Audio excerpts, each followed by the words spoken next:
Hola, muy buenas noches, Laila, a todos. Bienvenidos a este estudio del Tanakh del día de hoy. Baruch Hashem. Vamos a continuar con nuestro ciclo semanal. Vamos a dedicar este estudio por la Refuah Shelema de el pequeño em, Bruno Pérez, hijo de Ilse, que Hashkash Baruj le dé Refuah de Nefesh, Refuah de Guf, junto con todos los miembros de Am Israel. Bueno, amigos, entonces vamos a seguir estudiando el Tanaj, donde vamos. Si nos va bien, alcanzamos a terminar hoy el libro de Yehoshua. Nos quedan 5 capítulos. Entonces, vamos a tratar de ir un poco más rápido de lo normal para ver si podemos alcanzar a terminar el día de hoy. ¿Listo? Entonces, me voy a permitir compartir nuevamente nuestras imágenes que estamos viendo de los mapas, porque estamos ubicados en el momento de la conquista, ¿cierto? Estamos hablando de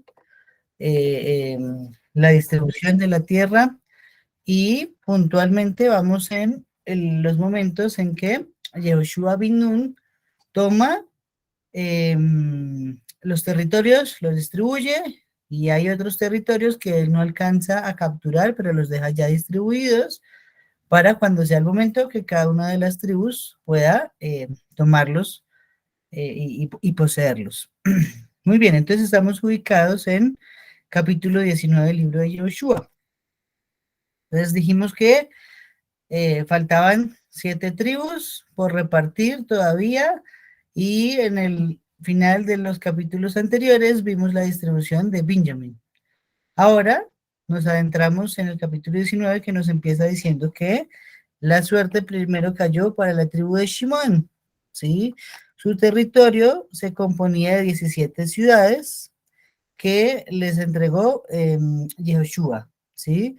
Recordemos que las porciones hereditarias se entregaron tomando en cuenta la cantidad de habitantes que tenía cada tribu, ¿verdad? Entonces Shimón, si nos acordamos en el último censo que había mencionado la Torá que fue después del incidente con Baal Peor, ¿cierto? Cuando las mujeres y Am Israel cayó en Sera con ellos, nos aparece allí en la Torá que esa tribu había reducido su número considerablemente versus el censo que se había hecho antecitos de la entrega de la Torá, ¿cierto? Entonces acá lo que vemos es que la tribu de Shimón fue la que más cayó en ese incidente, ¿sí? No por nada, si nos acordamos bien, ni Moshe Rabbeinu ni Jacob Avinu le otorgaron una bendición propiamente a Shimón, sino incluyeron la bendición de Shimón dentro de las bendiciones de otras, de Leví principalmente. Sí, entonces muy bien, acá nos damos cuenta que el territorio de Shimón estaba totalmente rodeado por el territorio de Yehudá, ¿sí? Esto nos enseña más o menos cómo deberíamos tratar de manejar situaciones difíciles. Tenemos a alguien conflictivo, ¿cierto? Que es Shimón. Pero tenemos a alguien que es el líder, que es el rey, que es Yehudá. Entonces, conclusión, debemos ponerlos juntos, debemos juntarlos, ¿sí? Más o menos a veces en los colegios pasaba que el chico más pilo o la chica más pila lo ponían con el menos atento de todo el salón. Y una de dos, o el pilo bajaba de nivel, o el que no era pilo subía de nivel por estar compartiendo con él. Entonces, se buscaba con esta distribución que el territorio de Shimón se impregnara siempre todos sus habitantes de las buenas cualidades, de las buenas midot de los Yehudim. Muy bien. Entonces, se entregaron 17 ciudades. A continuación, el Tanaj, estamos ubicados en el capítulo 19, entonces procede a nombrar esas ciudades, ¿sí? No vamos a entrar en detalle de las ciudades. Y la siguiente suerte cayó sobre Zebulún, ¿listo? Allí vemos arriba Zebulún. ¿Qué tenemos con Zebulún?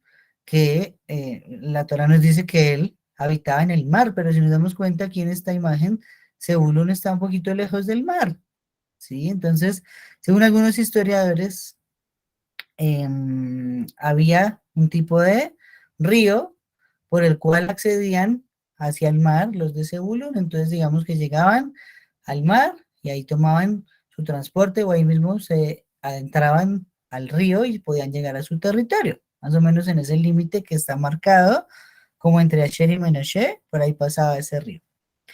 Muy bien, a Zebulun se le entregaron 12 ciudades, ¿sí? Era una tribu pequeña, una tribu pequeña. Ellos se dedicaban más al comercio, se dedicaban, su principal fuente de comercio pues era, como ya lo dijimos, el océano, y de todas formas ellos se volvieron muy ricos porque eran los únicos que sabían identificar el tejelet, ¿cierto? De nuestro tzitzit. Hoy en día el tzitzit no utiliza el color tejelet porque no sabemos cuál es el animalito del cual se extraía la sangre para pintar esos tzitzit. Entonces, en ese orden de ideas, Zebulún, que tenía el conocimiento de cuál era, él trabajaba el animalito y el tejelet se pintaba los tzitzit. Y así fue que Zebulún hizo una gran cantidad de dinero. Y enseguida el Tanaj nos sigue mencionando, ¿cierto? La siguiente suerte, la cuarta fue para Isahar. El versículo 17, vamos. Y nos nombra 16 ciudades que le fueron entregadas a Isahar. ¿Sí? De Isahar, entonces tenemos que Jacob vino de una descripción particular, no dijo que era como un asno. ¿Sí? ¿Y por qué lo comparó a un asno? Porque de Isahar era el que más estudiaba Torah de todos ellos, de todos los hijos de Jacob vino, de los Bene Israel, Isahar era el que estudiaba Torah. Entonces, así como el burro, cuando muerde, él no suelta hasta que troza un hueso, así también son los Talmidei Jajamim. Los Talmidei Jajamim tienen la fuerza de estudiar y estudiar y estudiar hasta que uno no puede descifrar cómo es ese esfuerzo que todo el día se pueden dedicar al estudio de la Torah y no se cansan, no se agotan, ¿sí? Increíble. Entonces estaban juntos y de ellos aprendemos esa hazaká que se llama la hazaká de Isahar y Zebulún, ¿cierto? Y entre ellos dos, en los cuales Zebulún trabajaba, producía el comercio para el sostenimiento de Isahar. Isahar se dedicaba al estudio de la Torá, entonces intercambiaban después. Zebulún alimentaba a Isahar, Isahar enseñaba Torá a Zebulún. ¿Sí? Muy bonito. Ok.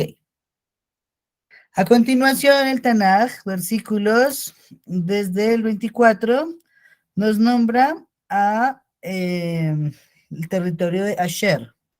El territorio de Asher era el más al norte y tenía 22 territorios, ¿sí? 22 ciudades. 22 ciudades. ¿Sí? No estamos entrando en detalles sobre los nombres de las ciudades. Y a continuación, entonces el Tanaj nos nombra en versículo 32 que si salió la siguiente suerte para Naftalí, ¿cierto? Y cuando llega para Naftalí, entonces el territorio está al lado de Asher y allí se establecen. Entonces, se me olvidó decir algo sobre el territorio de Asher. La descripción que da Jacob Avinu es que Asher es como una sierva, ¿cierto? Porque como una sierva porque corre mucho. Entonces, perdón, discúlpeme, de Naftalí. Naftalí es una sierva. Naftalí es una sierva porque Naftalí corría a hacer siempre la voluntad de su padre Jacob. ¿Sí? Entonces, Midá que Neged Midá, territorio de Naftalí, toda su cosecha, la tierra producía más rápido que en el resto de los territorios de Israel. Entonces, si por decir algo, ahí al ladito en el territorio de Asher, las aceitunas, que era la característica de Asher, se demoraban, no sé, un año, 2 años en salir las primeras aceitunas, ¿ok?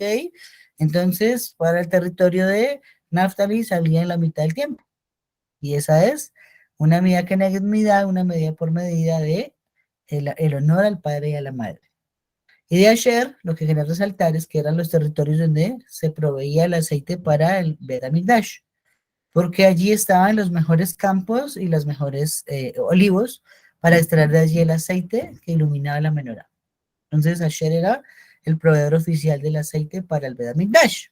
¿Sí? También de Asher se sabe por tradición que tuvo muchos de sus hijos muchos miembros de la tribu de Asher eran también grandes en el Sanedrín.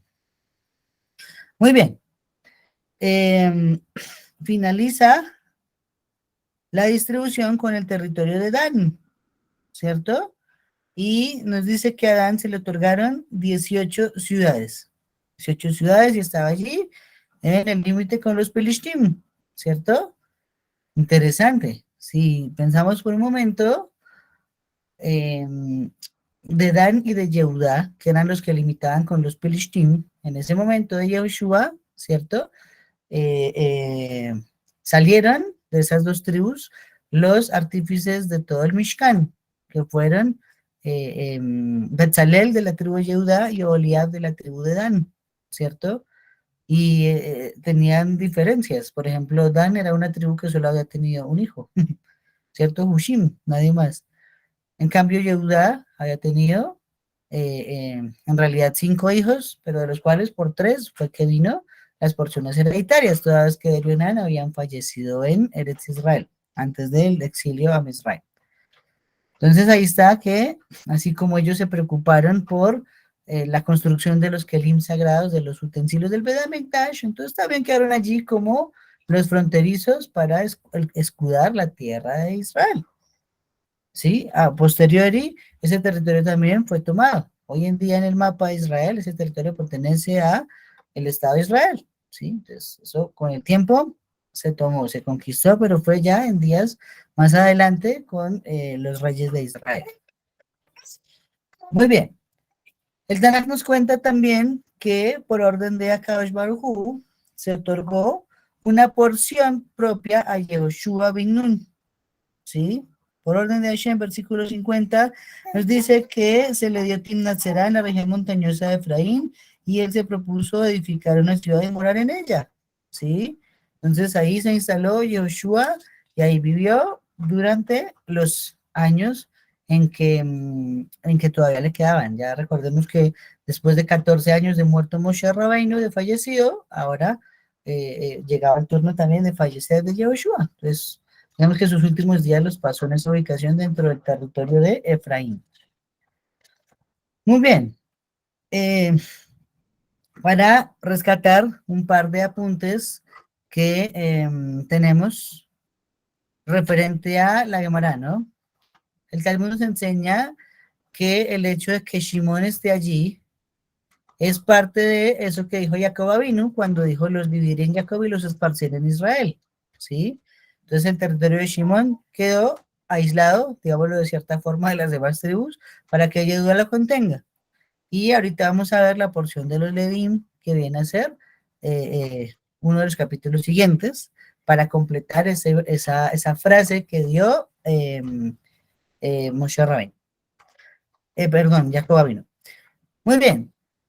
Y otra cosa es por qué el río se llama el Jordán, el Jardén, ¿cierto? ¿Por qué se llama el Jardén? Entonces acá hay una sorpresa. Así como existe un territorio llamado de la tribu de Dan, ¿cierto? También, no sé si lo puedo acercar un poquito, esperen a ver, sí. Si ustedes ven acá arriba, en territorio de Naftalí hay una ciudad que se llama Dan. Entonces, ahí como ustedes ven, es donde nace el río Jordán. Todo esto de ahí para abajo es el río Jordán, el río Jardín. Entonces, la Gemara en Masejet Berajot nos cuenta que el nombre Jardín viene de la palabra Yoret Dan, que desciende por Dan. Pero entonces, no desciende de Dan como territorio, sino de Dan como una ciudad que fue nombrada así en territorio de Benjamín, de Naftali, perdón. Entonces, ese es un pequeño secreto. Muy bien, vamos a cambiar de mapa porque ahora vamos a entrar en el capítulo 20 del libro de Yehoshua, ¿sí? ¿Qué tenemos en el capítulo 20 del libro de Yehoshua? Que nos empieza diciendo el Tanaj que Akadosh Baruj Hu ordena designar ciudades de refugio, ¿sí? Entonces nos empieza nombrando cuáles fueron esas ciudades que se seleccionaron como ciudades de refugio para que allí huyera el homicida involuntario y tomara refugio del vengador de la sangre, ¿cierto? Se establecieron entonces en total 6 ciudades de refugio. Ahora les voy a proyectar acá para que veamos cómo estaban ubicadas. Acá. Mismo mapa, pero solo está señalando las ciudades de refugio. Ahí la pueden agrandar ustedes un poquito en sus pantallas para que la puedan ver. Voy a tratar de agrandar un 3 también yo. Ok, ahí. Entonces aprendemos que el Tanakh nos enseña que del otro lado del Jardín ya se habían dejado establecidas 3 ciudades, que esas las estableció Moshe Rabbeinu mismo en vida, ¿cierto? Se llamaban Golán, Ramot y Becer. Becer quedaba en Reubén, Ramot en Gad y Golán en Menashe, ¿sí? Ahí están señaladas en las estrellas la ubicación geográfica de esas 3 ciudades de refugio. ¿Listo? Interesante. Tenía una simetría, tenía cada una de las tribus un territorio, una ciudad. Ok. Ahora, referente a las del otro lado del Jardín, las del lado que ya son el lado, digamos, más importante del territorio de Eretz Israel, entonces este capítulo nos cuenta que se estableció Kadesh en territorio de Naftali, Shechem en el territorio de Efraín y Menashe y Hebrón en territorio de Yehudá. ¿Listo?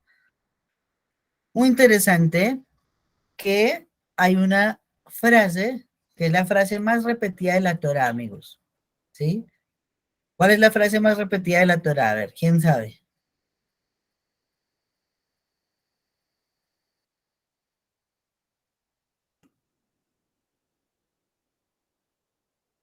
La del prójimo.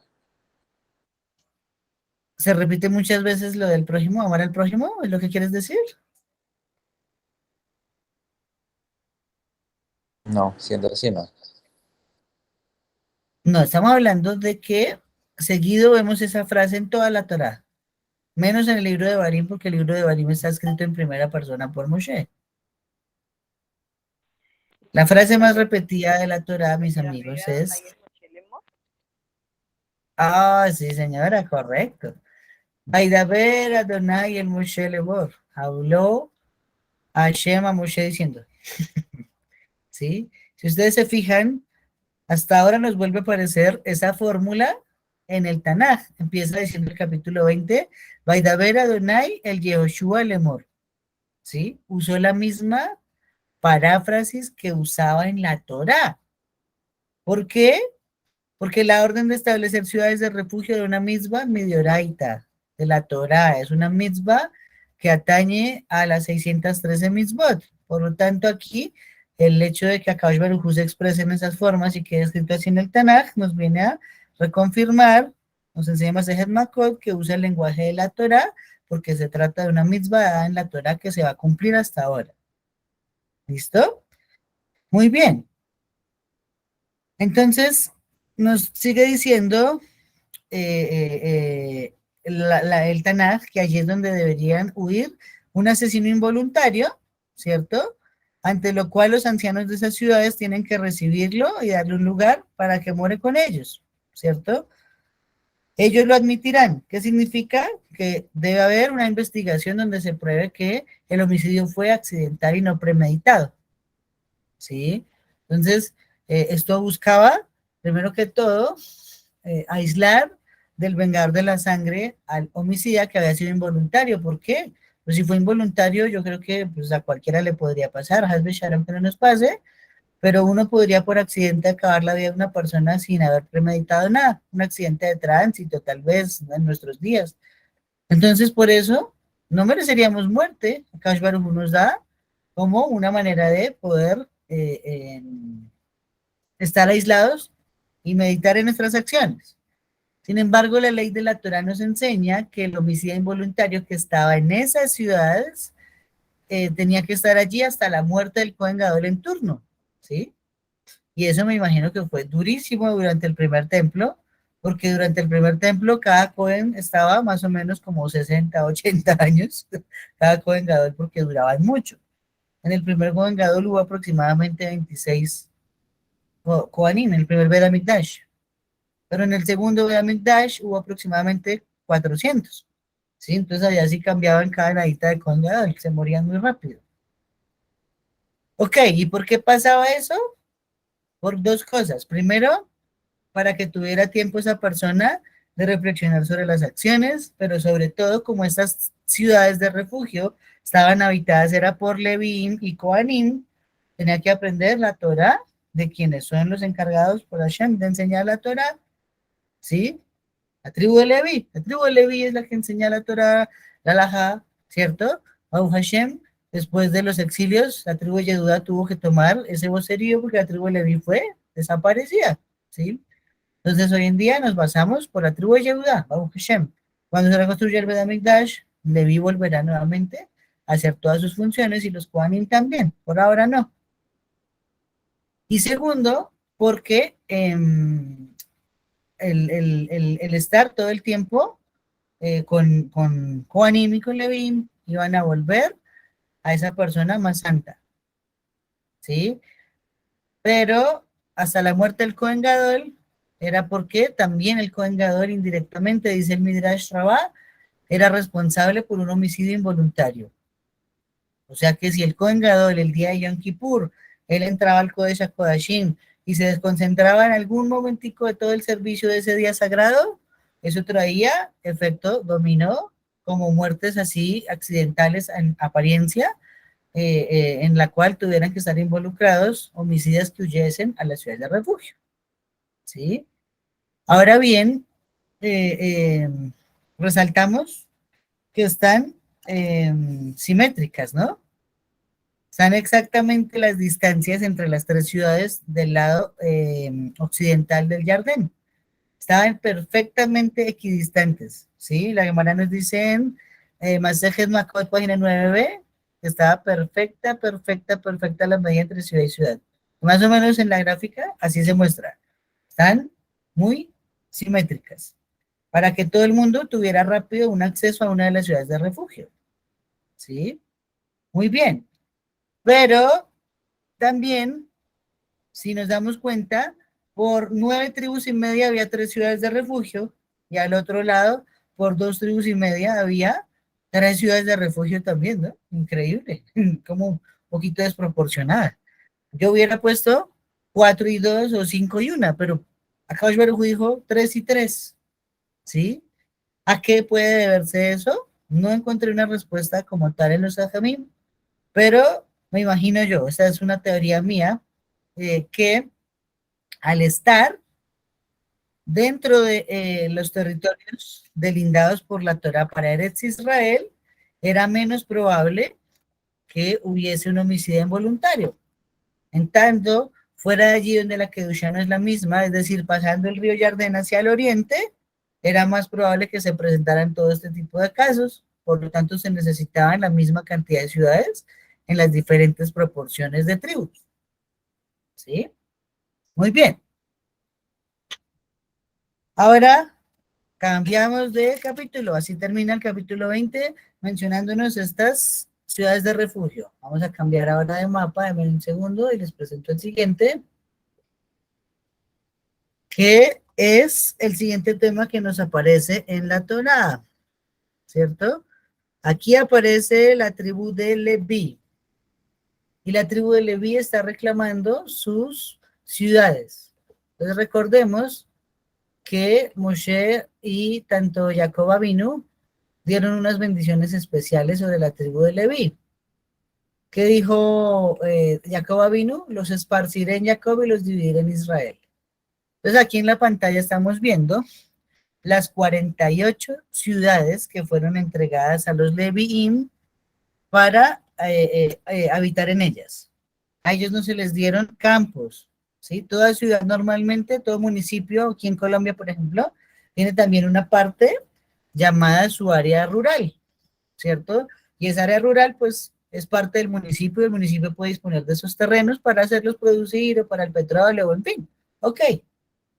En la época de la Torá era igual. Cuando se conquistaba una ciudad, entonces cada tribu tomaba posesión de la ciudad y su campo alrededor de su perímetro.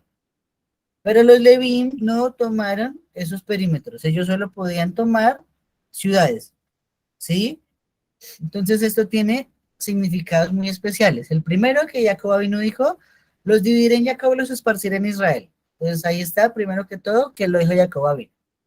Después, la Torá, Kadosh Baruj Hu dice que no les den una ciudad a ninguno, o perdón, campos a ninguno, toda vez que la heredad de los Levín es a Kadosh Baruj Hu mismo. Entonces, ellos no necesitan tierra porque su heredad es Hashem. Y ahora bien, el estar así esparcidos nos da una señal de lo mismo que pasó con Moshe Rabbeinu. El Midrash viene a contarnos que nadie sabe dónde está sepultado Moshe Rabbeinu, ¿cierto?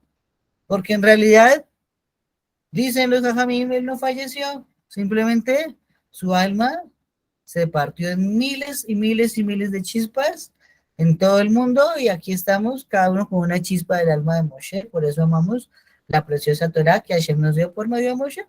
¿Sí? Entonces, asimismo, la tribu de Leví estaba esparcida para que esa sabiduría de la Torah, esa sabiduría del servicio a Hashem, esa Kedushá, estuviera distribuida por toda la tierra de Israel. Entonces aquí tenemos que se entregaron 23 ciudades a los hijos de Kehat, en los territorios de Yehudá, Shimón y Benjamín, Efraín, Dan y la media tribu de Menashe. Luego a los Bene Gershom se les entregaron 13 ciudades entre Isahar, Asher, Naftali y media tribu de Menashe. Y luego la suerte de Merari cayó y le entregaron 12 ciudades entre Rubén, Gad y Zebulún. ¿Sí? Total 48 ciudades. Entonces, hay una expresión que aparece acá en el Tanaj, ¿cierto? Que nos dice que los hijos de Kehat, que quedaron, hubo por sorteo 10 ciudades de la familia de la tribu de Efraín y la tribu de Dan y la tribu de Menashe, y para los de Gershón hubo 13 ciudades. Entonces nos está nombrando que en el territorio de, se me fue la onda en los territorios de Efraín, Dan y la media tribu de Menashe, se sortearon 10 ciudades y después dice, y 13 ciudades, ¿cierto? ¿Por qué? Entonces nos dice que esas 10 ciudades fueron dadas propiamente a los Kohanim y las 13 fueron dadas a los Levíim. ¿Listo? Entonces allí nos damos cuenta que no es lo mismo Cohen y Levi, aunque ambos pertenecen a la tribu de Levi, tienen un estatus diferente. El Cohen está por encima de todos, luego sigue el Levi y luego sigue el Israel normal. Somos un pueblo tripartito. Luego nos menciona en el versículo 12, ¿cierto? Que se entregó el campo en Hebrón a Caleb, hijo de Jefuné. Pero también Hebrón nos dice el versículo 11 que fue entregado a los descendientes también de los Levíim, ¿cierto? Entonces, ¿cómo se resolvería esa aparente contradicción? ¿Al fin fue de los Levíim o fue de Caleb? Entonces, aprendemos que la ciudad propiamente fue dada a los Levín y los campos de alrededor, todo ese perímetro fue dado a Caleb, ¿sí? ¿Y por qué Caleb se le entregó Hebrón? Aquí al fin, aquí abajo, aquí la estoy señalando con la manito, porque cuando llega el incidente de los espías para Shashelach Lecha, entonces Caleb se va y dice que estuvo en Hebrón. ¿Qué estuvo haciendo allí? Pidiendo por los méritos de los Sabot en la cueva de Macpela. Entonces, por eso, él, ya lo vimos en estudios anteriores, tuvo el mérito de recibir el territorio de Hebrón. Muy bien. Muy interesante que el final de este capítulo, una vez nombra todas estas ciudades, no vamos a entrar en detalle, pero ahí están en la pantalla, no vamos a nombrarlas unas por unas, finaliza diciendo, no falló ni una promesa de toda la buena promesa que Akadosh Baruj Hu había hecho a la casa de Israel. Todo se realizó, sí, increíble. Aunque se demoró 14 años, ¿cierto? Pero eso fue desde que falleció Moshe y ya habían pasado 430 desde que se prometió a través de Abraham Avinu. Hasta ahora se cumplía la promesa, pero no faltó ni una sola de ellas de las palabras de las promesas que hizo Akadosh Baruj Hu a los Sabot. ¿Sí? Resaltar eso. Ahora nos adentramos en el capítulo 22. Yo creo que sí vamos a alcanzar a terminar hoy el libro de Joshua. Muy bien.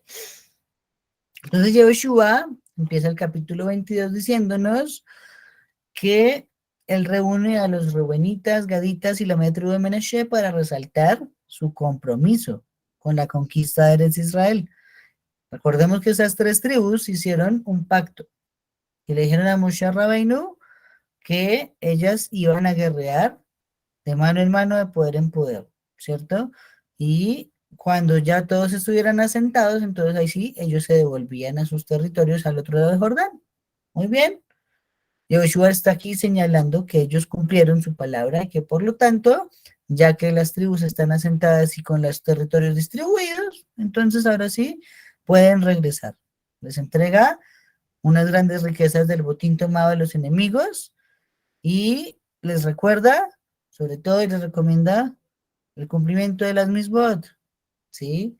Recordemos, hemos venido hablando mucho de ser fuerte y ser valiente, entonces, ser valiente, el observar. El ser fuerte es un esfuerzo, efectivamente, pero pues todo queda en el intelecto, pero llevar a la acción es ser valiente. Entonces les está diciendo, ustedes tienen que ser valientes y seguir observando ahora al otro lado del Jordán, porque ya no va a haber allá un policía. Ya no voy a estar yo, Yoshua, allá encima de ustedes viendo si cumplen, si no cumplen, si obedecen, si no obedecen. Ya ustedes quedan solitos, así que de ustedes depende. Entonces ellos regresan, pero al regresar hacen un altar junto al río Jardín, ¿sí? Y entonces aquí se forma un conato de guerra, ¿sí? ¿Por qué? Porque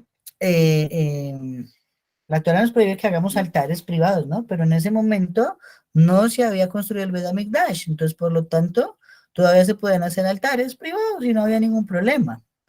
El caso viene a ser que ellos hicieron un altar junto al río Jardín para hacer allí korbanot, para hacer sacrificios, pero cuando lo escucha la comunidad del otro lado del Jordán, ¿cierto?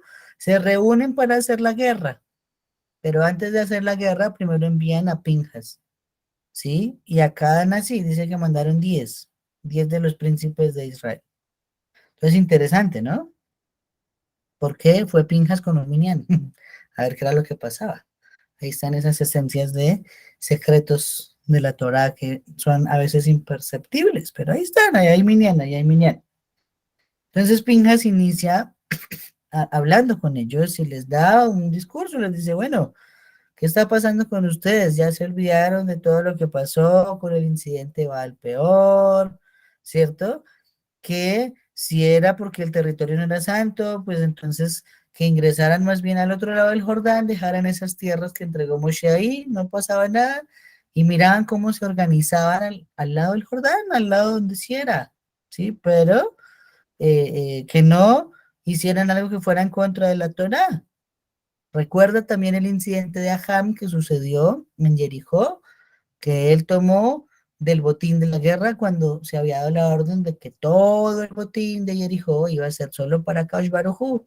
Entonces está diciendo, mire, es que tenemos antecedentes de esto, de esto, de esto, y ustedes ahora me están haciendo un altar acá que nadie les ha ordenado hacer. ¿Qué pasa?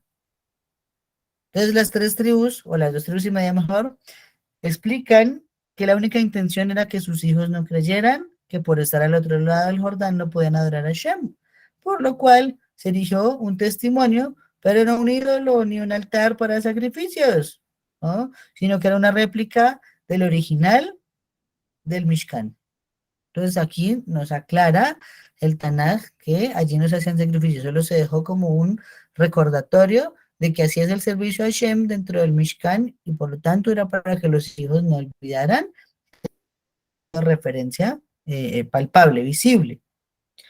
Entonces Pinjas acepta la respuesta que les dan y no se habla más de guerra. Entonces las cosas se calman, digámoslo de esa forma. Muy bien. ¿Qué más tenemos por acá? Ah,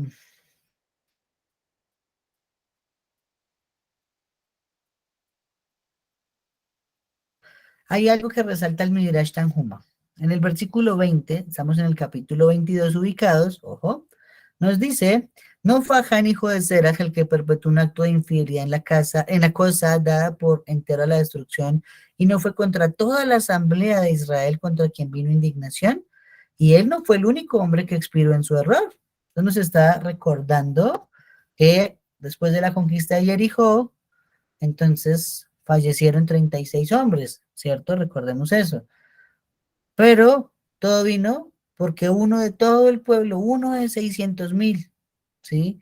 Uno de entre habitantes 4 millones, 3 millones tal vez en el momento, hizo un error, pagaron todos, ¿cierto? El Midrash Tanjuma viene y quiere traernos una analogía y nos dice, mire, sí, cuando se hace un acto de desobediencia ante Hashem, todo el pueblo se perjudica. Ahora pensemos cuánto más por la acción, una sola acción buena, una sola mitzvah cumplida por una sola persona, cómo beneficia a todo el mundo, a toda la comunidad. Entonces, uno puede hacer la diferencia, ¿sí? Bien sea para lo bueno o bien sea para lo malo. Pero nos está diciendo una reflexión, dice, miren, así como Hashem castiga por uno, también por uno premia. Entonces, ves, Hashem, que seamos ese uno, que vea a Kadosh Baruj Hu ese esfuerzo y que nuestras acciones sean acordes como quiere Hashem Yitbaraj, para que esto beneficie a toda la comunidad, a todo el mundo en realidad. Luego el versículo 22 nos dice, eh, divino Hashem, Hashem divino, Hashem Elohe. Él sabe, Israel también sabrá si es en rebelión y si es en infidelidad contra Hashem. No nos salves el día de hoy. Estamos hablando todavía de la respuesta que dieron los de Rubén, Gad y la tribu de Menashe. ¿Qué es eso que significa Hashem Todopoderoso es Adonai? ¿Cierto? Significa que Él es Hashem en este mundo y también en el mundo venidero. Y lo que se está pidiendo en esta frase que se le dice a Pinjas en la investigación es que si están diciendo mentiras, entonces que no sean salvados de una guerra, sino que caigan sobre ellos las 9 tribus y media. Es interesante, ¿no? ¿A qué nivel se podría uno llegar a decir algo así? Pero bueno, ok, así lo estaban haciendo. La Gemara en Shekalim 3 resalta la importancia de un buen nombre, ¿cierto? Cuando estamos cerrando Shaharit de Shabbat, hay unas frases antes del Ketoret que dicen, Kol Israel y Eslahem, Helek, Leolam Abba, ¿cierto? Todo Israel tiene una parte del mundo venidero, como se declara, tus hijos son todos justos, por siempre en la tierra. Ahora mi plantación de quienes me enorgullezco. Y después dice que dijo, que está escrito, mejor es un buen nombre que un buen aceite, y el día de la muerte que el día del nacimiento. Sí, así dicen esos párrafos antes del Ketoret, en Shabbat en Shaharit. Nos está hablando de la importancia de un buen nombre, ¿sí? ¿Por qué? Por ejemplo, la Torah en Bamidbar 32:22 nos dice, cuando se está hablando de una mitzvah, en específico, serán inocentes ante Hashem y ante Israel. ¿Sí? Vamos a recordar acá un segundo. Les digo cuál es la mitzvah que está tratando. La Torah.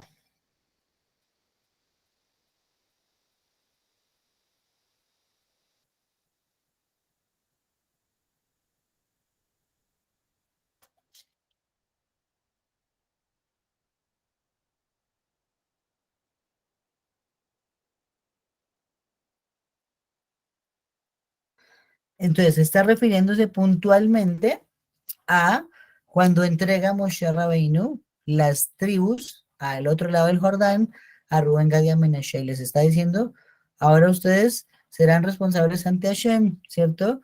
Y si ustedes hacen algo bien, entonces serán siempre inocentes ante Kadosh Baruj Hu y ante Israel, si no serán culpables ante Hashem y ante Israel, ¿sí? Estar solos por allá no es tan bueno.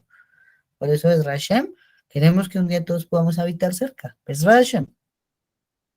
También hay un nombramiento, entonces acá, en Yoshua, hablando sobre el buen nombre, y las 3 tribus están involucradas. Pero también en Proverbios 3:4 hay una alusión a la importancia del buen nombre, cuando dice, así hallaremos gracia a los ojos de Hashem y de los hombres. Esa misma frase también se menciona en Havdalah, ¿cierto? Que tengamos gracia y buen entendimiento delante de Hashem y los hombres, o el Adamair, respóndenos, ¿cierto? Así lo decimos en Abdalá. Entonces siempre preocupémonos por un buen nombre. Cuando veamos que por allá hay un vestigio de que se está generando un mal nombre, inmediatamente hay que atajarlo. Y cada uno de nosotros debe velar por su buen nombre. Entonces, pues Hashem, así debe ser. Mm, ok. Seguimos acá, estamos en Yehoshua. Volvemos al capítulo 22. Dame un segundo.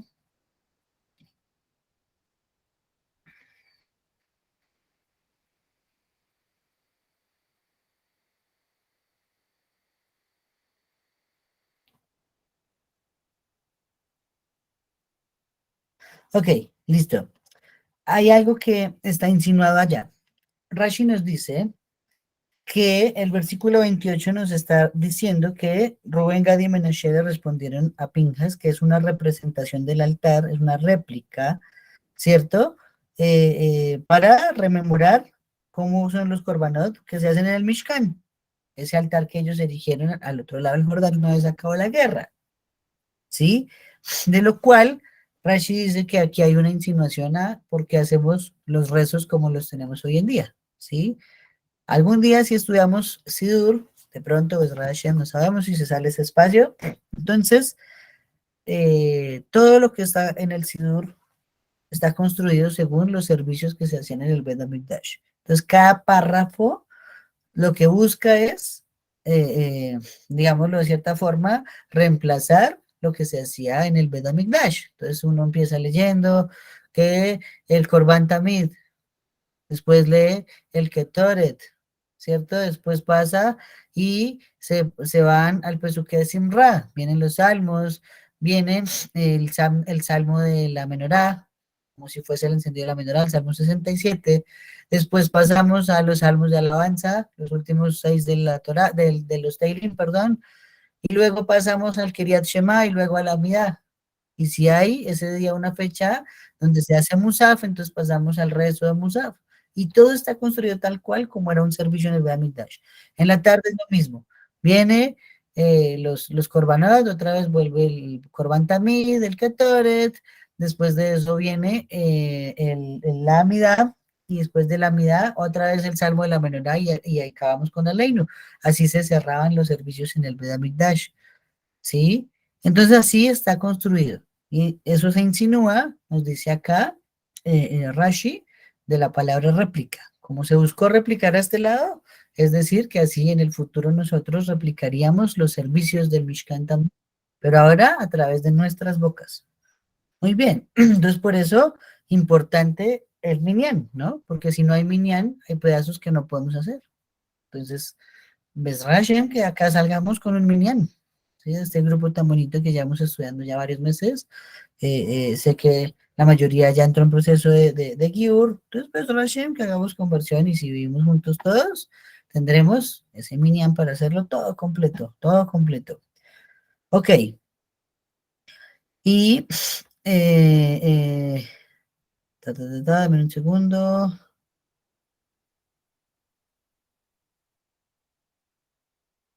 Ok. Hay algo muy importante, muchachos. Versículo 30, estamos todavía en el capítulo 22.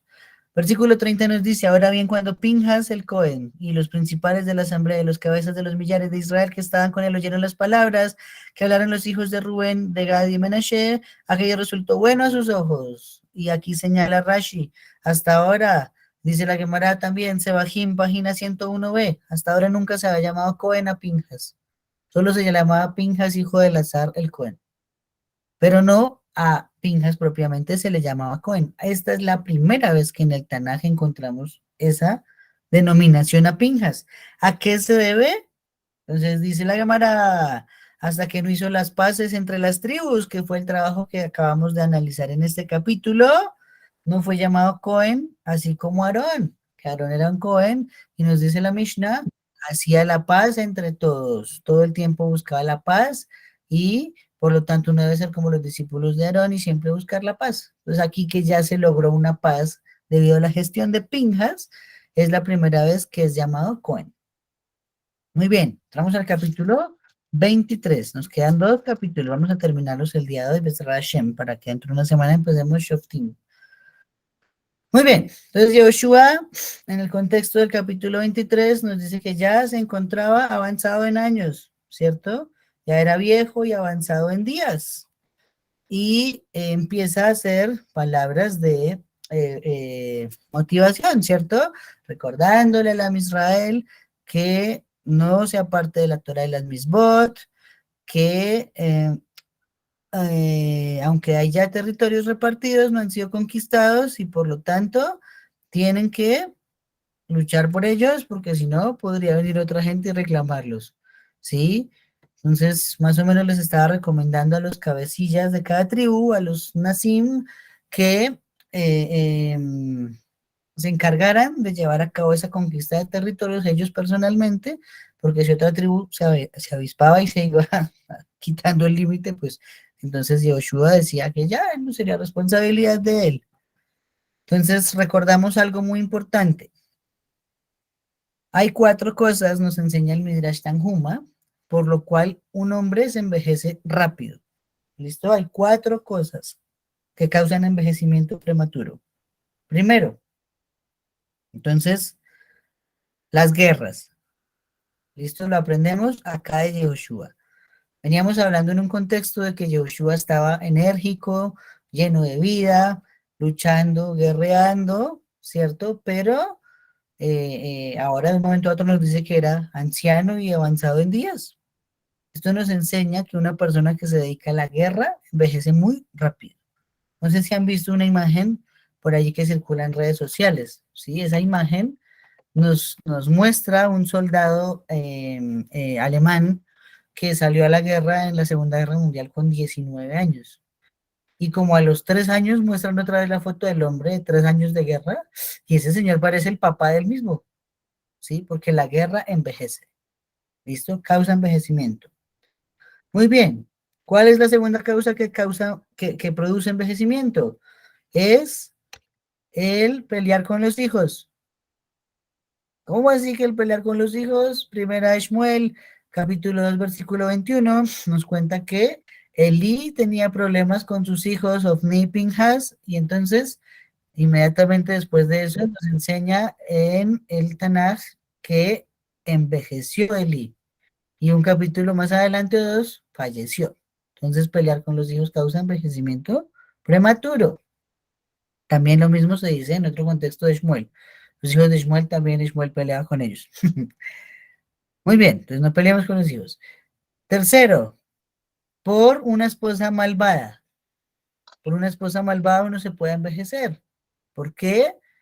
En Primera Reyes 11:4 nos dice que Shlomo amó a sus esposas. E inmediatamente después nos dice en el Tanaj, y Shlomo era anciano y lleno de días, pero Shlomo tenía 54 años.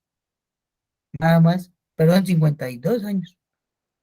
Entonces, pues una persona de 52 años no podemos decir que es un anciano, pero al estar mal casado, porque estuvo casado con mujeres que no eran de Israel y al final se vio involucrado en investigar los ídolos de las otras naciones, entonces al final eso le produjo envejecimiento prematuro.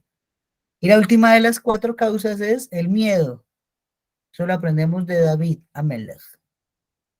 En Primera Crónicas, de Yamim 21:30, nos dice que David vio al ángel de la muerte parar en Jerusalén cuando vino una plaga, con su espada desenvainada. Y entonces, con su espada desenvainada, nos viene a manifestar allí el Tanaj enseguida, que después de ese episodio David era anciano y entrado en días. Por lo tanto, el miedo también produce envejecimiento prematuro. Listo, vamos a darle la palabra a Itzhak y después a Shmuel. Dale, Itzhak. El Shalom doy Real, buenas noches. También los hombres con muchas mujeres tienen envejecimiento y la rabia. Sí, muy bien, esos están entre los que mencionamos. Muy bien, muy bien.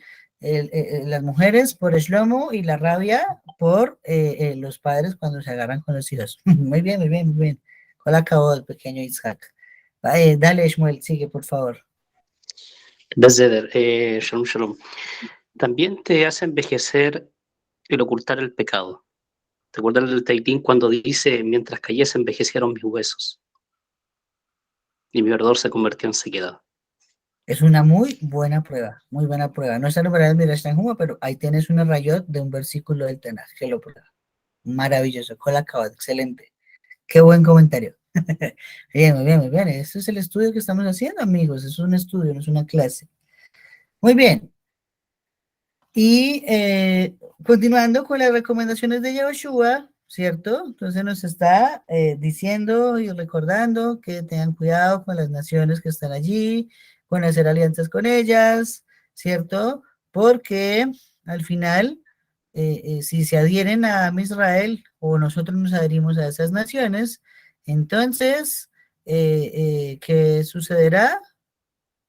Que ellos serán para nosotros trampas y azotes en los costados como espinas en los ojos, hasta que ustedes hayan desaparecido este buen suelo que Hashem Suleim les ha dado. Esto es delicado, amigos, ¿sí? Nosotros, Yehudim, no podemos involucrarnos con personas que no son Yehudim, bueno, en negocios y eso sí, ¿no? Pero en cuestiones de nexos familiares. ¿Por qué? La Torah misma tiene una mitzvah, no es ni siquiera una recomendación de Yeshua. Hay una mitzvah que dice, no darás tus hijos a sus hijas, ni tomarás de sus hijos para tus hijas, porque descargarán a tu hijo, ¿sí? Al final, en especial los hombres, si nos vamos detrás de una mujer que no es Yehudí, terminamos mal, porque nosotros estamos haciendo lo que dice la esposa, ¿sí o no? Entonces, si la esposa dice un día, me acompaña a misa el domingo, pues uno dice, uy, sí, porque mi esposa y es la reina del hogar y la princesa, entonces yo la llevo y estoy con ella. Ese es el primer paso para una asimilación. Y la asimilación es una trampa tan grave que acá Yoshua la llama espinas en los ojos. ¿Cómo sale una espina en un ojo? Ay, ay, ay, hazme shalom. Si duele en un pie o en una mano, ¿cómo sale un ojo? Entonces, muy importante y más, pues Hashem, quienes van a hacer el proceso de Giur. Entonces, es algo súper delicado. Muy bien. Y bueno, finaliza ese capítulo con las recomendaciones de Yoshua referente a apartarse de la idolatría y a estar fiel siempre a Kadosh Baruj Hu, ¿cierto? Y parece que fuese algo inconcebible, porque en el capítulo 24 dicen ellos, pero ¿cómo cree usted, Yoshua, que vamos a adorar otros dioses? Sí, pero entonces una recomendación para otras generaciones. No siempre hay el mismo temor. Recuerden algo, entre más lejos estamos de Matan Torah, más lejos estamos de conocer qué es la Torah de verdad. ¿Eso qué significa? Que hace una generación o dos atrás conocían mejor a Hashem que la que la conocemos hoy nosotros. Y hace 40 generaciones mucho mejor conocían a Hashem. Y hace 100 generaciones mejor todavía conocían a Hashem. Entonces cada vez va en decadencia. La recomendación que hace acá Yoshua es, estén pendientes de sus hijos, estén pendientes de sus descendientes, porque solo al momento de conservar la Torah, entonces se va a garantizar que siga una línea de transmisión y de observancia de la Torah de las mismas. ¿Sí? Entonces, eso mismo pasa cuando encontremos conceptos de Jajamim. Si ustedes ven que hay un concepto dado por, no sé, digamos, el profeta Isaías, un ejemplo, pero también hay otro concepto similar al mismo tema, pero con otra opinión dada por el profeta Malachi. Entonces, ¿quién tendría más cercanía al Matán Torah? Pues el profeta Isaías. Y si aparece algún texto de Isaías que está en discrepancia con uno de David, ¿quién tiene más cerca a Matán Torah? Pues David. David Amelech está más cerca de Matán Torah. Y así funciona siempre. Por eso, siempre el honor a quien es más viejo que uno. El Tanaj dice, el rey Shlomo, perdón, dice, delante de las canas te levantarás, ¿sí? Delante del anciano te levantarás, del saquén. Pero un saquén no es un viejito, un saquén es un sabio de la Torah que parece un anciano de tanto conocimiento que tiene. No un abuelito con canas. Entonces, ¿sí? Yo, por ejemplo, cuando hace muchos años yo no era judío todavía y no sabía todo esto, yo iba en un bus, yo me paraba y le daba la silla a un viejito, sí, pues bueno, siéntese, qué pecado con el viejito. Seguramente que ahora también lo haría porque pues me da embarrada de todas formas, pero no lo haría teniendo como intención que es cumpliendo una orden que da el rey Shlomo, sino más bien por algo cívico. En cambio, si fuese que se para al lado mío un jajam de la Torá, pues seguramente ahí sí es teniendo la cabana de que es lo que dice el rey Shlomo. Muy bien. Ahora, nos entramos en el último capítulo. ¿Listo? Estos últimos minutos vamos a cerrar el libro de Yehoshua y con esto ya tenemos estudiado a profundidad el primer libro del Tanaj.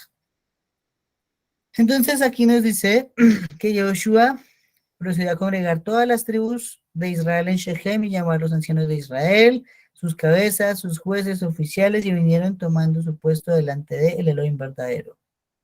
Y aquí entonces empieza Yehoshua a hacer toda una descripción de la Torá, desde Abraham, Isaac, Jacob, nuestros padres, Moshe, Aarón, las plagas, el Yansuf, Balak, la conquista, ¿cierto? La gratuidad, porque todo eso llegó gratis, ¿sí? ¿Quién pagó por la tierra de Israel? Nadie. Es tremendo, es un regalo a Hashem. Qué mérito tan grande, ¿no? Luego continúa narrando la orden de reverenciar a Kadosh Baruj Hu con lealtad y desechar los dioses que sirvieron los antepasados, ¿sí? Se refiere obviamente mucho antes de nuestro padre Abraham, y por eso dice una frase, ¿no? Yo y mi casa serviremos a Hashem. Pues escojan ustedes lo que quieran seguir finalmente, pero yo y mi casa serviremos a Hashem. Siempre, muy importante, debemos preocuparnos de nuestras puertas hacia adentro. Ojo con eso, amigos. ¿Sí? Si tenemos arregladas las puertas, nuestra casa de puertas para adentro, ay, opine sobre la casa de otro. Ay, opine y trate de arreglar el hogar a otra persona. Pero si no tenemos arreglado nuestro hogar, por favor, no se meta en el hogar de otra persona. No se meta. ¿Cómo va a arreglar el de otro si no puede arreglar el suyo? ¿Sí? Entonces, deja acá el oro en su estaca, como se dice. Pero si ya vienen a pedir un consejo, entonces aconseje con sabiduría. Es diferente. Un consejo no una imposición ni una crítica. ¿Listo? Esto es muy importante. Muy bien. A servir a Kadosh Baruj Hu, y Yehoshua dice que ahora cada uno ya es testigo contra sí mismo. ¿Sí? Entonces, ojo. Moshe llamó de testigos al cielo y a la tierra, ¿no? Perdón, a Kadosh Baruj Hu puso de testigos al cielo y a la tierra contra cada uno de nosotros. Aquí Yehoshua les dice, aquí el testigo de cada uno es cada uno mismo. Entonces, ojo con eso. ¿Y quién es el peor enemigo de uno? Uno mismo. Hay una frase en el Tanaj que dice, de la que duerme a tu lado, cuídate. ¿Sí lo han leído? De la que duerme a tu lado, cuídate. No dice del que duerme. ¿Qué significa de la que duerme a tu lado? Que debemos cuidarnos de nuestra misma alma. ¿Cómo así? Que de nuestra misma alma. Pues, amigos, resulta que cuando nosotros dormimos, nuestra alma sale del cuerpo. Y nuestra alma va a el cielo, digámoslo de esa forma, y se presenta, y allí el tribunal le pregunta, ¿usted qué hizo hoy? ¿Qué hizo usted en el cuerpo el día de hoy? Y el alma cuenta todo, el alma no se anda con rodeos. El alma cuenta, comí chicle, me saqué una lagaña, me rasqué un oído, me puse unos calzoncillos azules. Bueno, en fin, todo tan detallado que luego de que da un reporte tan minucioso de lo que hizo en el día, le traen como en el observador en el colegio, le dicen, señor, hágame el favor y firma que este fue su reporte de hoy. Entonces uno llega y firma, y otra vez baja y por acá devuelve y se despierta. Y uno no se acuerda de eso, ¿no? Pero cuando tratemos de decir en el juicio delante a Kadosh Baruj Hu, yo no me acuerdo, oh, eso hice yo, te le van a sacar su librito y le van a decir, señor Israel, ¿esta no es su firma? Sí, bueno, señor, entonces usted mismo testificó contra usted. Entonces, de la que duerme a tu lado, cuídate, descuídate de tu neshama. Pórtate bien para que tu neshama, para que tu alma no suba delante de Hashem a acusarte a ti mismo. ¿Sí? Entonces, aquí dice Yehoshua, ahora ustedes son testigos, cada uno contra sí mismo. Tremendo, tremendo hidush. Muy bien, luego nos dice que toma una piedra como señal de recordatorio del compromiso de Israel ante Hashem. Falleció de 110 años. 110 años, igual que Yosef Azadik. Vivió 110 años como el patriarca de su tribu. Él era de Efraín, recordemos. Y fue sepultado en la región de Efraín. Nos dice que también los israelitas, los Bene Israel, tomaron los huesos de Yosef que habían sacado de Misraim y los enterraron en Shechem. Vea cómo todo se conecta, ¿no? Estamos precisamente en la parashá pasada, Bo, estudiando que Moshe mismo sacó los huesos. Pero acá en el Tanaj nos dice que los judíos fueron los que introdujeron los huesos. Entonces, ¿al fin fue Moshe o fueron los israelitas? Entonces, el Midrash viene y nos enseña, el que termina la acción es al que se le cuenta que hizo la acción. ¿Sí? Miren el fútbol. Puede ser que alguien se haga el desborde de la vida, se sacó 6 y le dejó el balón al otro para que lo empuje nomás.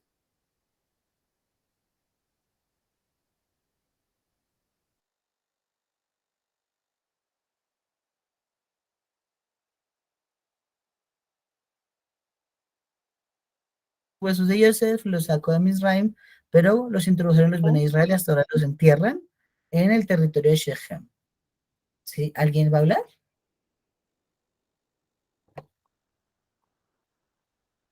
Creo que no. Ok. Muy bien.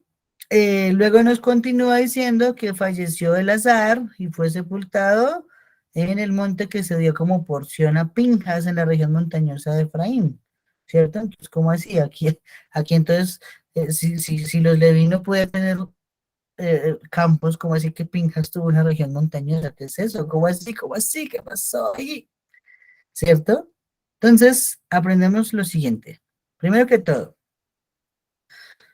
el libro de Yashar nos enseña que de Misraim no solo se sacaron los huesos de Joseph, cada tribu sacó los huesos de su patriarca. Entonces los de Rubén llevaron los huesos de Reuben, Shimón llevaron los huesos de Shimón y así sucesivamente. Cada una de las tribus cargó los huesos de su patriarca y todos fueron sepultados en sus territorios en Eretz Israel. Eso está escrito en el libro de Yashar.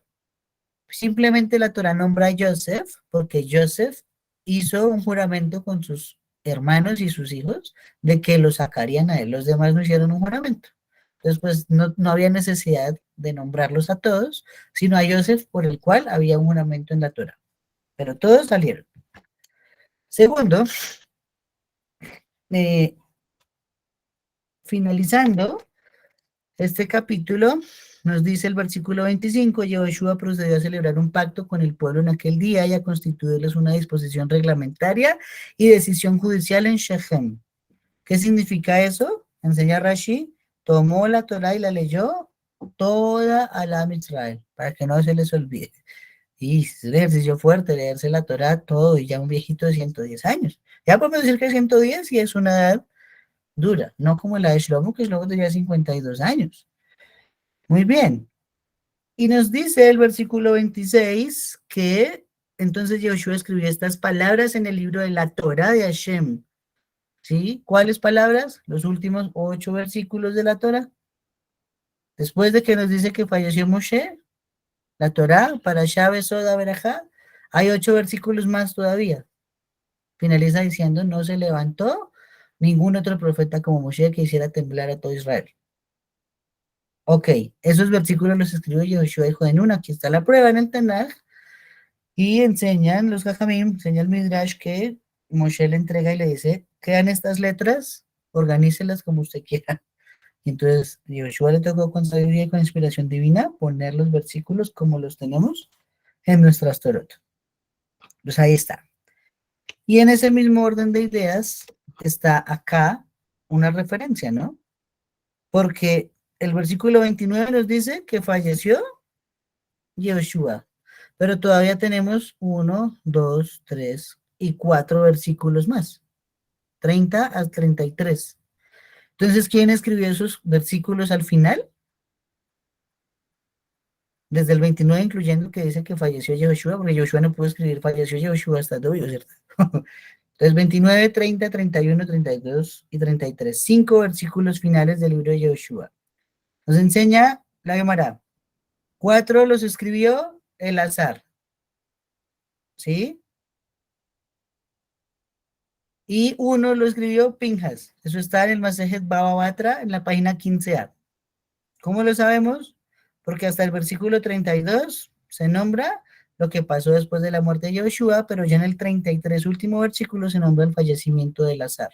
Entonces Elazar no puede escribir sobre él, falleció Elazar. Elazar escribe 4, Pinjas escribe 1. Y Joseph entonces fue enterrado en Shechem. ¿Por qué? Esa fue la ciudad que habían secuestrado sus hermanos. Recordemos cuando Dina, Shimon y Levi entraron a Shechem y mataron a todos los hombres del pueblo.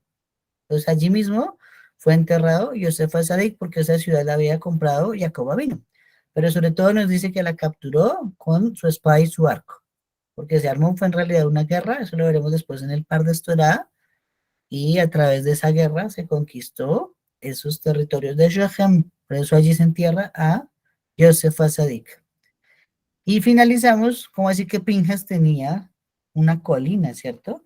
Último versículo del libro de Yoshua, dice, también Elazar, hijo de Aarón, murió, de modo que lo enterraron en la colina de Pinjas, su hijo, que él le había dado en la región montañosa de Efraín. Entonces, ¿cómo así que tenía tierras y la Torah prohíbe que los Kohanim y Levín tengan territorios, sino que tienen ciudades propiamente? Se me olvidó mostrarles acá una imagen, esperen un segundo. Dame un segundo, aquí está. Esperen a ver si me deja compartirla. Ah, sí, acá está. Acá tenemos un problema. Eso que ustedes ven en la pantalla es la tumba de Yehoshua bin Nun, pero no está en Israel, está en Irak. Está cerca de la de Esther y Mordejai. Don Israel, una pregunta. ¿Y por qué está en Irak? Entonces ahí tenemos las diferencias de criterios, ¿sí? Acá nos dice que fue enterrado en una región montañosa en el territorio de Efraín. Ah, no, perdón, pero eso es Elazar. Discúlpeme. En el territorio de su herencia, en Timnat Será, en la región. Ah, no, sí, también Efraín, perdón, sí estaba bien. Entonces, ¿qué pasó? Pues se me ocurren dos cosas. Una, así como vimos que había un homónimo de Dan llamado un territorio y otro una ciudad, acá estamos hablando que podría haber una ciudad llamada con el nombre de Timnat Será, pero fuera de Eretz Israel, ¿sí? La cual, pues, podría ser. La segunda, profanadores de tumbas. ¿Por qué? Porque la tumba de Yehoshua fue el único que le pudo hablar al sol y darle una orden de que se quedara callado y el sol se cayó y estuvo quieto. Entonces, en su tumba, en su lápida, se mencionan escritos de los historiadores y de la Gemara, su lápida tenía el sol dibujado. ¿Por qué? Pues él fue el único que pudo parar el sol. Y el sol le obedeció a Yehoshua bin Nun. Ante una proeza de esas, eso se vuelve un ídolo para cualquier persona. ¿Sí? Estamos tan mal que se idolatra todo. Ustedes no han visto que en nuestros territorios aparece que, ay, en el chocolate apareció la imagen de la señora de no sé, ¿qué es eso? ¿Sí? Si eso es con un pedazo de chocolate, que no es nada, ahora imagínense sabiendo que hay un señor que fue capaz de tener el sol.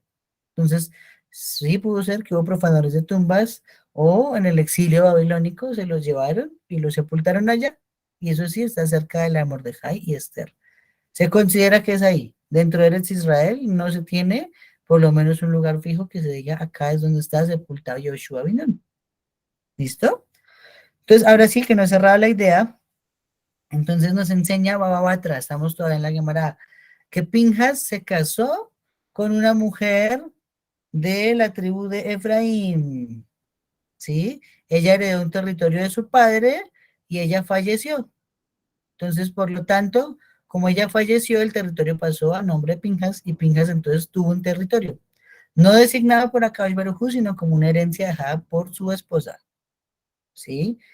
Ya veremos más adelante, mis queridos amigos, que Pinjas estuvo vivo hasta el último juez de Israel, o sea que vivió más o menos 300 años, una vida sobrenaturalmente larga. Aparecen muchos contextos en el libro de Shoftim. Ahora, aquí finalizamos, Bezrat Hashem, entonces el libro de Yehoshua. Ahora empezamos, no nos va a rendir tanto como nos ha rendido hasta ahora. Hasta ahora hemos estudiado 3, 4 capítulos en cada estudio. Ahora van a ser por ahí 2 nada más. Y cuando lleguemos a Shmuel, oh, eso sí es, pero brutal. Y ahora en este momento mismo voy en Melahim Aleph con este estudio. Ayer decía algo el Rabbi, es verdad. Para que acá tengamos una hora de clase, eso significa 5 o 6 horas de estudio a profundidad, para resumirlo de una manera que esté fácil de comprender. Nosotros encontramos los textos muy dispersos y nos toca empezar a unirlo, encontrarle un sentido lógico para poderlo compartir. Entonces, el esfuerzo, la verdad, es grande. Pero entonces ese esfuerzo, Baruch Hashem, en la secuencia, yo voy ya en la construcción del Beit HaMikdash, voy en Primera de Reyes. Llevo un poquito de ventajita, entonces ahí tenemos todavía varias clases que estudiar hasta que lleguemos allí. Y seguiré, pues Hashem, si Hashem nos da la vida y nos da el tiempo y nos da el espacio haciendo esta dinámica, porque estoy seguro que les pasa lo mismo que a mí. Hace un par de años para mí el Tanaj era un libro de ir a dormir, de cuentitos. Las historias muy bonitas, ay, sí, que el rey David, que el Goliat, y que el templo de Salomón, y ay, a dormir. Pero ahora, con estos estudios a profundidad, no, esto es la Torah viva, Torah vivita. Es increíble, ¿sí? Entonces, Bezrat Hashem es para mí un honor poderles compartir de lo que podemos estudiar y siempre es un placer enseñarlo y poder compartirlo y poder escucharlos y ver ángulos que no he podido ver yo también. Y aún diciendo esto, hay muchos secretos que seguramente no he podido estudiar y están todavía por allí codificados, que un día Hashem nos podrá revelar a todos y a cada uno de nosotros con la sabiduría de la Torah. Entonces, no sé si antes de despedirnos, amigos, alguien tiene una pregunta más o algún comentario que hacer de cómo le pareció el libro de Yehoshua, y si no, entonces quedaríamos despedidos. Un anuncio mientras si alguien se va a animar a decir algo. Mañana no vamos a tener el tiempo del par de Torah. Vamos a tratar de hacer el día jueves a las 7 de la noche y a las 8 pues sería el estudio del Zohar, ¿vale? Entonces mañana no tenemos el par de Torah sino el jueves. Sigue. Israel, una pregunta. Sí, señor. ¿Qué significa la tribu de Benjamín o Benjamín? Benjamin. Sí. ¿Cómo así? No entiendo tu pregunta. O sea, ¿qué significa el nombre de Benjamín? Ah, Benjamín. Es Benjamín, hijo de la derecha. La Torah nos dice que en realidad Rachel Imeinu le puso Benoni, hijo de mi aflicción. Pero Jacob vino cuando vio que Rachel ya había fallecido y no podíamos ponerle un nombre así como de aflicción a una de las tribus de Israel, le puso Benjamín, hijo de mi mano derecha. Y se la pasaba todo el tiempo al lado de su padre después de que Joseph fue vendido, y por eso ya era un muchacho de 30 y pico de años, y Jacob vino no quería dejarlo ir a Misraim. No era un niño como podemos llegar a creer, sino ya era un señor. Entonces se convirtió como si fuese la mano derecha de Jacob vino, por eso se llama así Benjamín. Muy bien, amigos, creo que no tenemos más. Con mucho gusto, Baruch Hashem. Creo que no tenemos ningún otro comentario, ninguna otra pregunta. Entonces, Bezrat Hashem, mis amigos, nos vemos el día jueves, ¿vale? A todos, Laila Tov Lekulam. Shalom Toda Aleichem. Rabá, la Tov, Shalom a todos. Laila Tov. Laila, Kol Tov. Laila, todos, gracias. muchas gracias. Bogotá, Colombia. 2.600 metros. Laila, todos.